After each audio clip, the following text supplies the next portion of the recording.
Hello and welcome again to the Toolkit for Traders YouTube channel, where we give you the tools for trading success.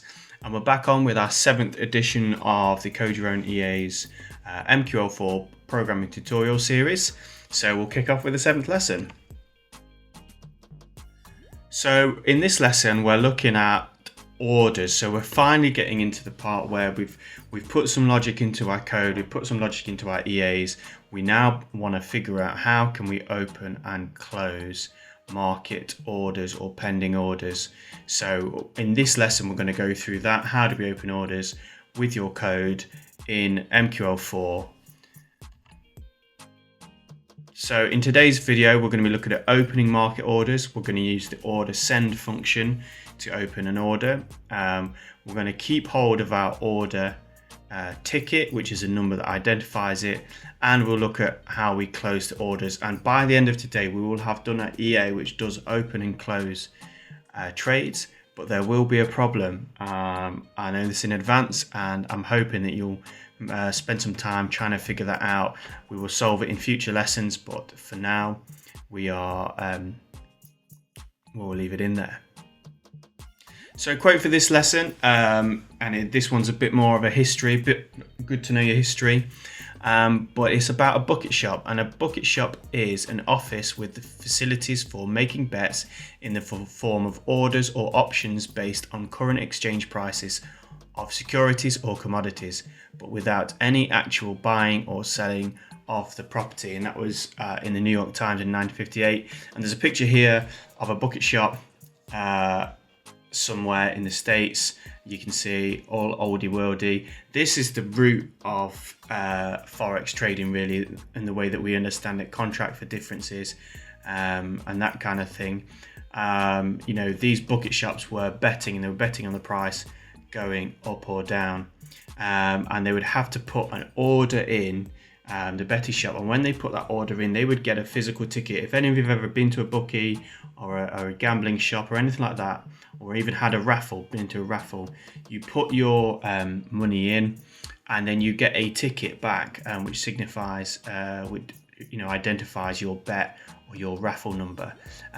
So the language of a ticket comes from places like this, like bucket shops. So we're looking at market orders now, and I'm bringing it back to that ticket again, which I explained in the quote. So let's look at how we would open orders in MQL4. So to open an order in the market, we have to send in our request. And how we do that is we use a function. So we've been through functions a few times now. We're starting to get quite happy to use functions. We know roughly what they do. So the OrderSend function is a special one, specifically to open orders on the market. So we'll go through that individually to show you how it works.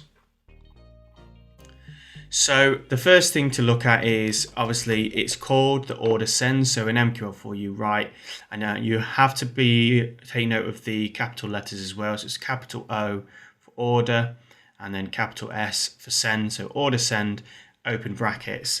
So the first input in the OrderSend function is a string, and it's the symbol, it's the currency that you're using. So you can put either underscore symbol like this, or symbol open bracket close bracket, which is a function, and that will give you the current symbol, the current currency that you put the EA on. So that means whatever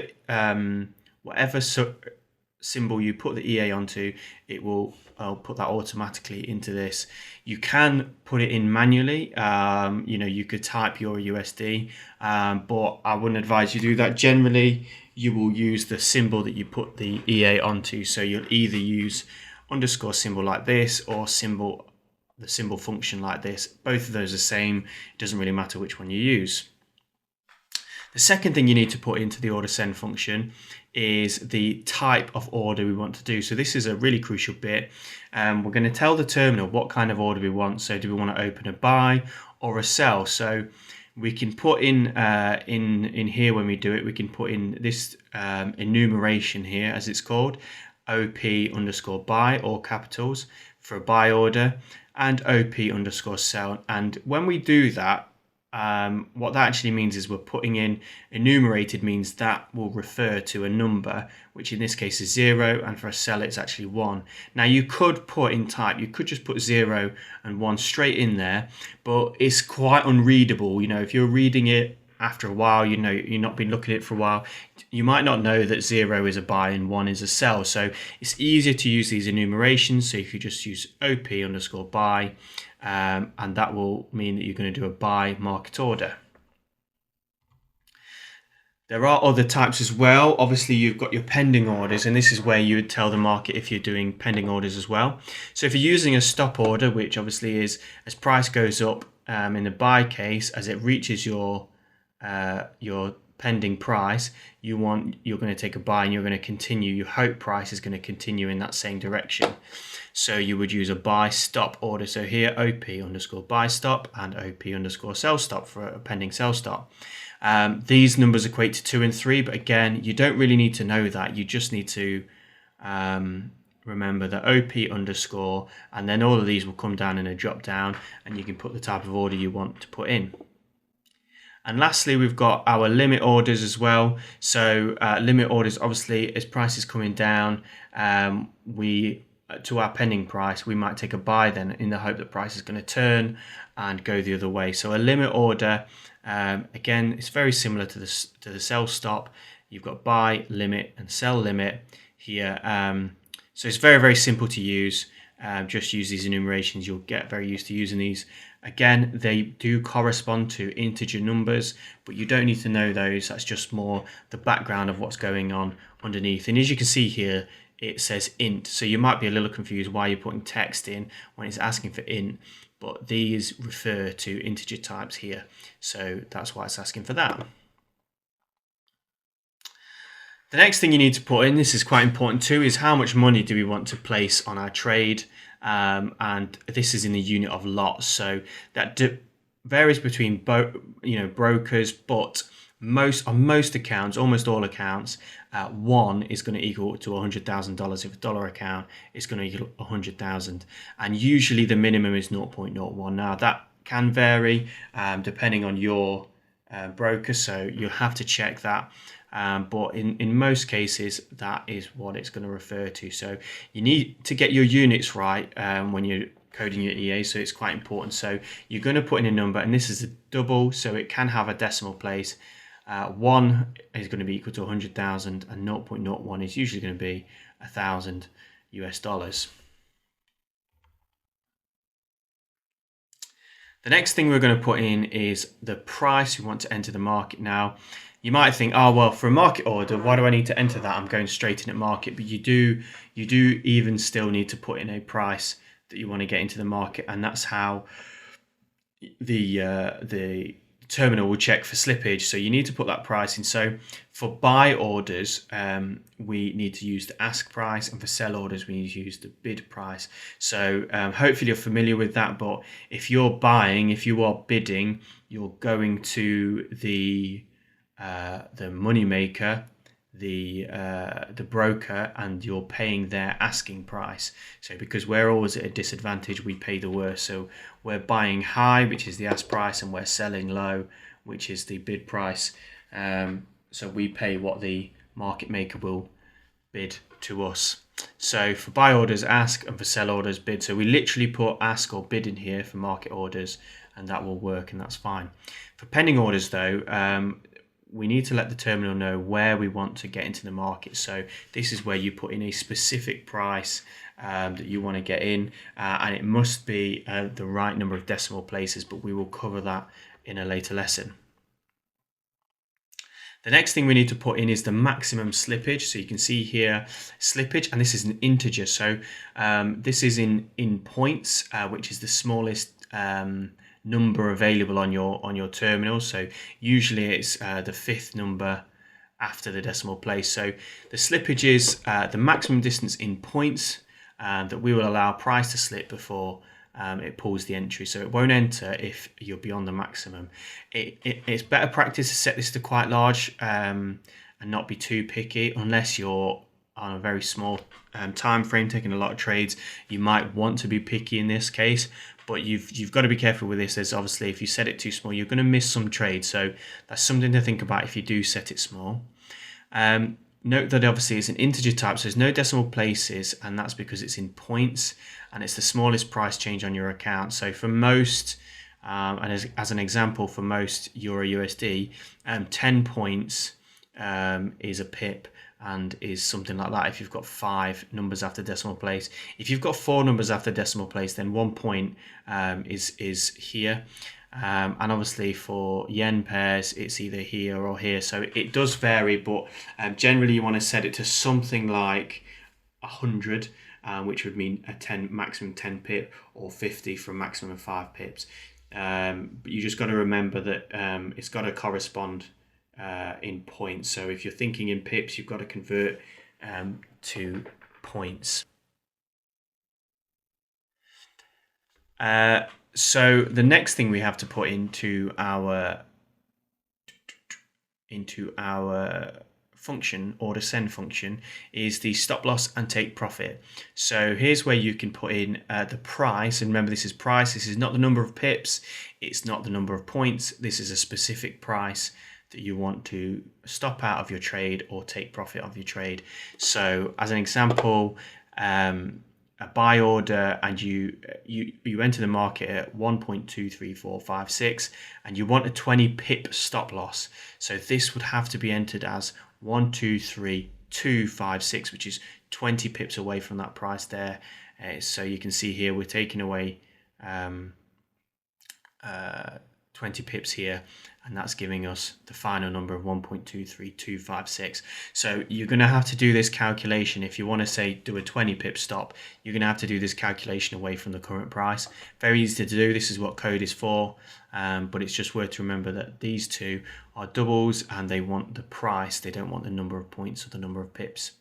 If you don't want to enter a stop loss or take profit, you just put this as 0, and it won't put it in. And actually, for most, a lot of ECN type brokers, they won't actually accept a stop loss or take profit when you enter the market. You have to do that once your trade is successful. So a lot of times you will actually put these to 0, even if you want a stop loss or a take profit.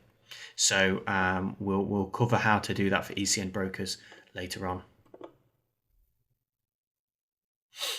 The last few things, and these are less important, and you don't actually have to enter these. So something to note here. So the next parameter here is comment, which is a string. So it's text that you put in, and this is really for you, the user, to tell you what this trade, maybe who entered this trade. You might put the name of the EA in there or something like that.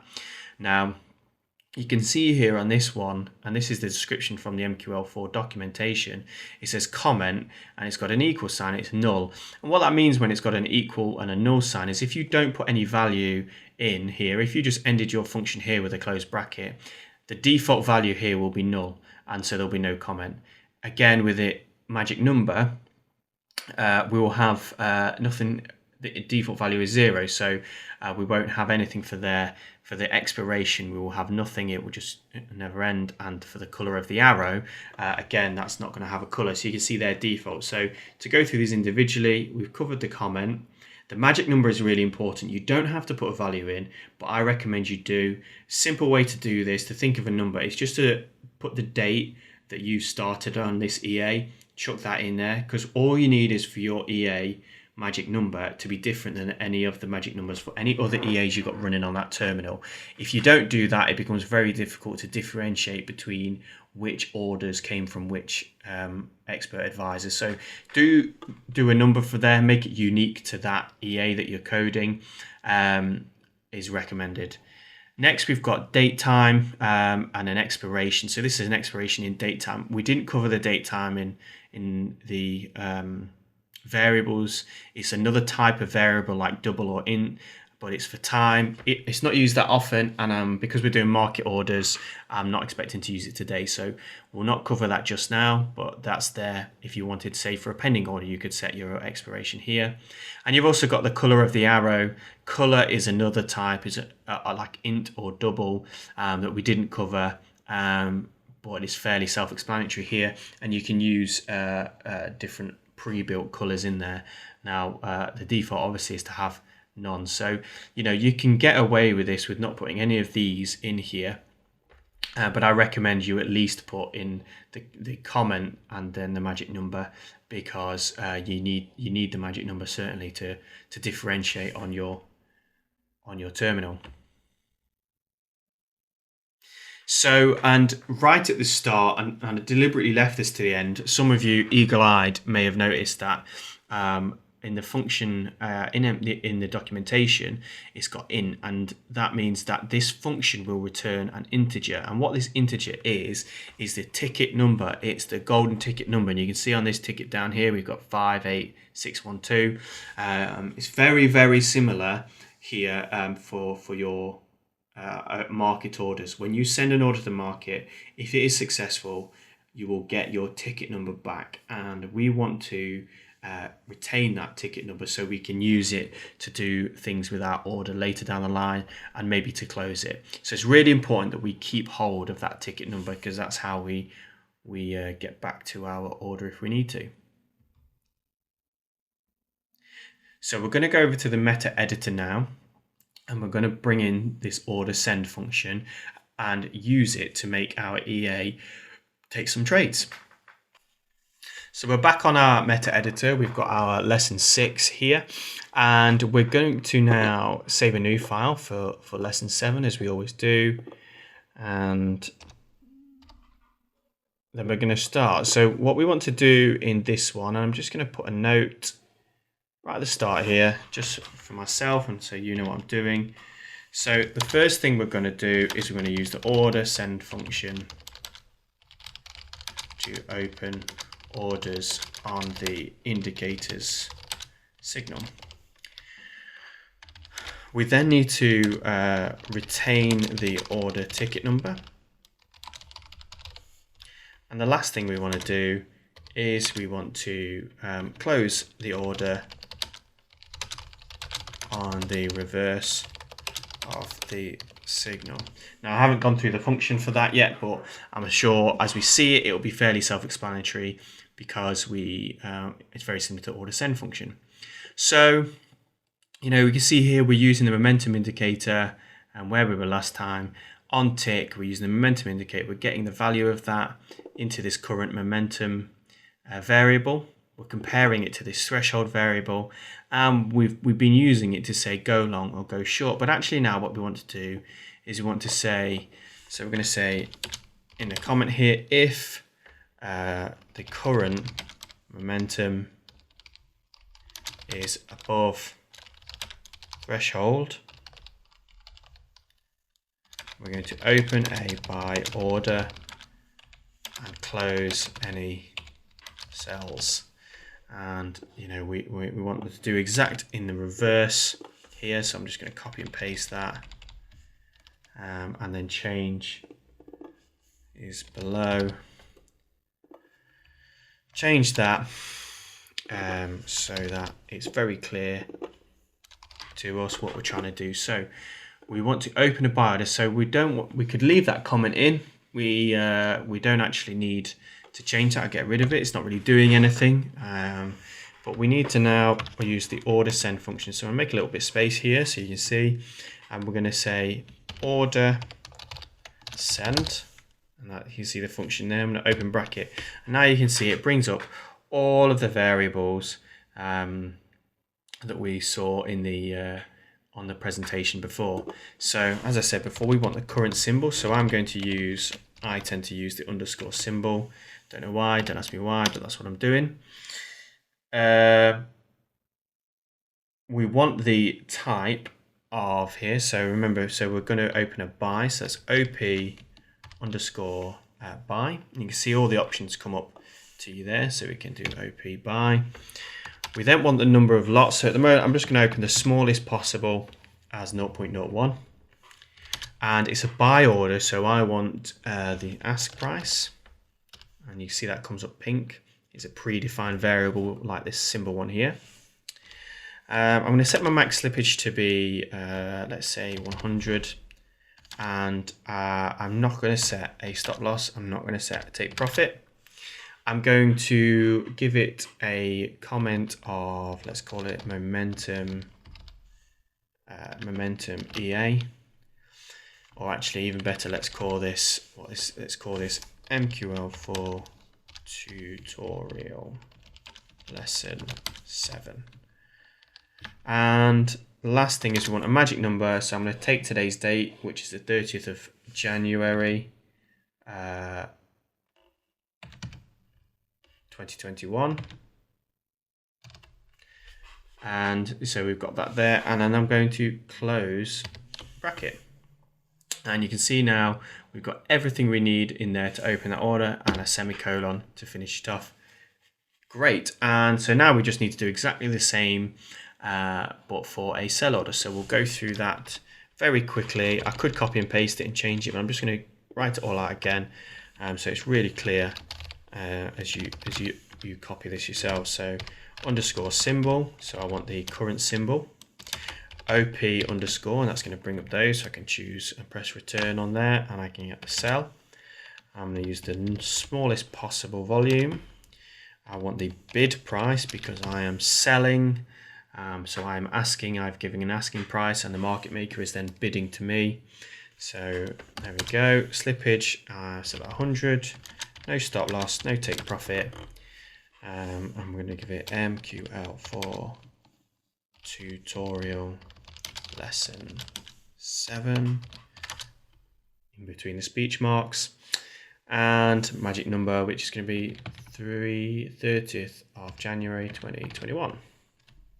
So we have now an EA which is opening buy orders and sell orders, and that's great. But we're not quite finished yet, because if I press here F1 while I'm highlighting that function, it'll bring up the help for me. I'm just going to put that to there and that to there, and I'm going to get rid of this. So you can see now I've got the help, the reference documentation. So I just highlighted the OrderSend and pressed F1 on my keyboard, and it brings this up automatically. Now you can see, remember here, there's int, so it will tell you down here, returns number of the ticket assigned to the order by the trade server, or -1 if it fails. So that's quite useful to know that if we didn't open an order, we've got -1.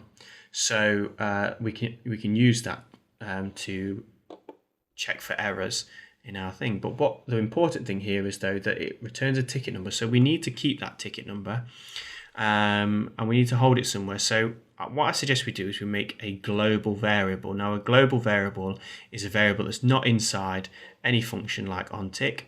It's outside and is used and can be used by any of the codes. So we're going to go up to the top, and just below our inputs for here, we're going to create global variables.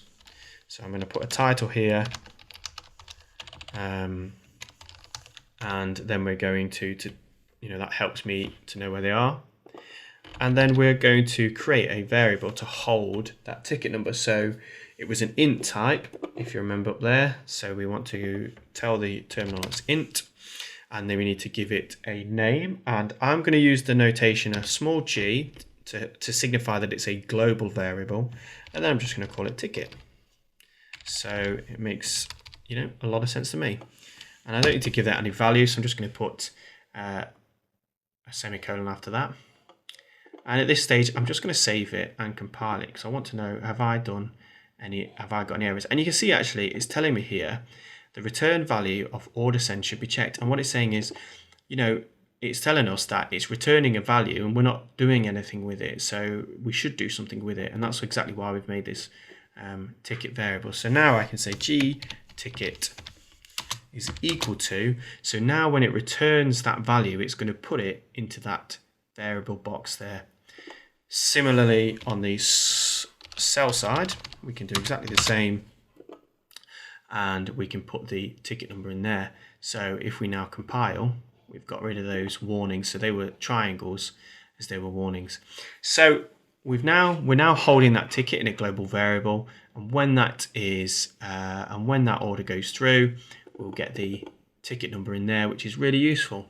So now we can move on to the last part of this lesson, and we could do more, and I really want to do more, but I'm conscious of time. we're going to go through how we will close orders. So you see here, what we said is we're going to open a buy order and then we're going to close any sells. So what we need to do now is we need to find any sell orders. So I'm just going to show you what the documentation first says for the close. So I'm going to type order close, and you can see it brings it up. I'm going to highlight that and press the F1. And I'll tell you what, I'm going to close that one first. Press that again, and it comes up. There we go. So we've got order close. So what it's looking for is the ticket number, the lots, the price, the slippage again, and the arrow color. So it's similar, but it's got a lot less variables. And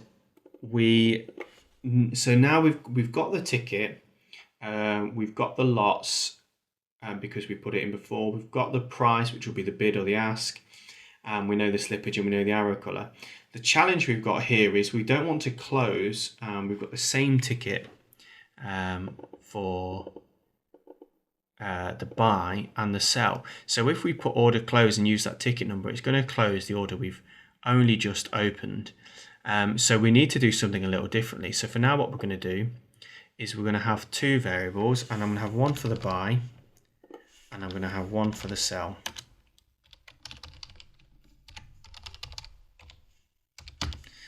And if I press compile now, it's going to give me an error because I've not changed it in the main code. So I say I'm going to give the buy ticket there, and I'm going to give the sell ticket here. So we're going to put the tickets, we're going to have two separate tickets for buys and sells. And I've got a... Okay, so we've now got a buy ticket. So we've not got any value for our sell ticket. So what we're going to do now is we're going to say if our sell ticket is greater than 0, because if you remember, if you don't get a value in your sell ticket, it will and we're going to start these two off. Remember, if on the error of creating a in OrderSend, it's a -1. So as long as we're greater than 0, we know we've got a ticket there. So we know we've got a ticket in the sell ticket. So what we're going to do is we're now going to close the sell order if we've got a valid ticket for it, which we've checked with the greater than 0. So I've got that there. I'm going to indent that so it's easy to read. And then we open bracket, and then so we're going to give it the sell ticket number. We're going to give it the lots, which is 0.01. We're going to give it the price. So for this one, we're closing a sell order. So when we close a sell order, we have to buy, which means we have to pay the worst price, which is the ask in this case, because we're going to sell high, unfortunately. Our slippage is going to be 100, and we're going to leave the color. We don't need to put that in. So we've now got order close, and there. We then need to do the same on the short side. So if, and we'll do G buy ticket is greater than 0, and we'll put in our order close function again. So order close, we're going to give this the buy ticket number. We're going to give it the lots that we put in there.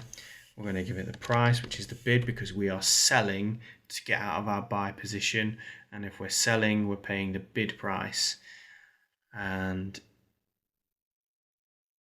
then we need to do our slippage. And we're not going to put the color in, and we're going to finish that. So I'm going to put that there. And you can see here again, we've got another warning, and this is saying the return value should be checked. So it's going to tell us that you can see the return for order close is a Boolean, so true or false, and we could use that. So we don't need to, it's only a warning, it will still run without that. So for the time being, I'm going to leave that as it is. So the last thing we need to do is make sure that on the very first run through, neither of these tickets will have a number in there. So we don't want to try and close anything. So if we set these to, at the very start, to equal 0, in fact, what I'm going to do is I'm going to do that at the start. No. If we set them at the very start to equal 0, then it won't try and close it on the very first run. So you can see now what we've got is we're opening a buy here, putting the ticket number in there, and then we're closing the sell ticket if we happen to have one. So that is everything that we need to have a functioning EA. So we've compiled it, and we're going to head over to the chart and very quickly, and we'll open the strategy tester, and we'll have a look with a visual test of this. So we just need to refresh my expert advisors. I've got lesson 7. I'm going to select lesson 7, and I'm just going to do a visual mode test of that just to see, does it work? Does it open any trades? I'm going to speed that up, and you can see something very strange has happened, and I did know this was going to happen. I said there was going to be an error, and this is it. We have a lot of trades opening and closing in a very short period of time. And what does our graph look like? Well, in fact, it went rather well. Somehow we made a whole heap of money with our EA. But I think that's more luck than judgment, because this is not what we expected to happen. The chart looks very good. And it all closed at the end, you can see, in profit, but there's something here is not quite right, so I don't trust the results here. And you can see it all closed at stop, so none of them closed properly either. But you can see here a lot of trades opened in this area, and I've zoomed in here and you still can't really see what's really going on, but you can see a lot of trades have been taken, so something has gone wrong with our EA. But we'll go through a bit more about debugging and back testing, and we will get, in the next lesson, we will get this to work. So I really hope you enjoyed today's lesson. I really hope you thought it was great that we're finally opening and closing orders with our expert advisor. But now we have a problem. Now you might want to try and dig, and I really encourage you, have a go, download the code and see if you can solve the problem yourself. See if you can figure out what exactly is going wrong. You can see there were lots of trades open and closed, or just opened in a very short space of time. So something very strange was going on with our code. If you think you know what it is, or you might have an idea, send a comment down below, have a guess, and I will let you know if you are right. But in the next lesson, and if you can wait that long, we'll be looking at backtesting this EA, and specifically we're going to download some history data. We're going to backtest the EA to get some results, which we did very briefly today. And we're going to do a bit of troubleshooting in our visual mode, and we're going to fix the problem we found in this lesson. So make sure that you have liked and subscribed the video so you get that when it comes through. And like I say, drop your comments in the section below if you know, or you think you know, what might be going wrong with this EA. And also you can comment on the free Toolkit for Traders forum at their website, where it's all free, and people are really starting to talk and chat and come together about coding and creating their own expert advisors.